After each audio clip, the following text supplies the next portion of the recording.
কিন্তু দেখায় দেখায় শিখাইতে হয় না, কথা কোন ঠিক না ঠিক? নামাজের রুকু সাজদা তাদিল আরকান তারতিব ফরজ ওয়াজিব সুন্নাত মুস্তাহাব এগুলো সচক্ষে না দেখা শিখাইলে কিন্তু ভালোভাবে শিক্ষা হয় না।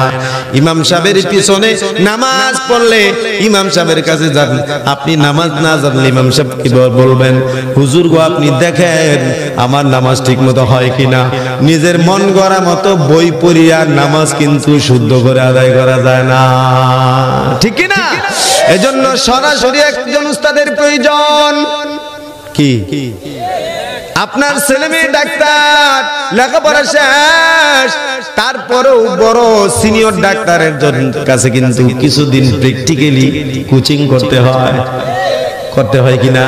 হসপিটালে যায়, কোচিং শেষ করার পর প্র্যাকটিস অনুযায়ী সিনিয়র ডাক্তার হসপিটালে নিয়ে যায়, পিছনে পিছনে ঘুরে আর দেখে সিনিয়র ডাক্তারে কেমনে ট্রিটমেন্ট করে, চিকিৎসা করে। এই যে বাস্তব অভিজ্ঞতা দিয়া তারপর কিন্তু ডাক্তার তার কাজে নামে, ঠিক না? ডাইরেক্ট বই পড়িয়া যদি অপারেশন থিয়েটারে যায়, রোগী হাসপাতালে না কবরস্থানে যাবে, কথা কোন ঠিক না?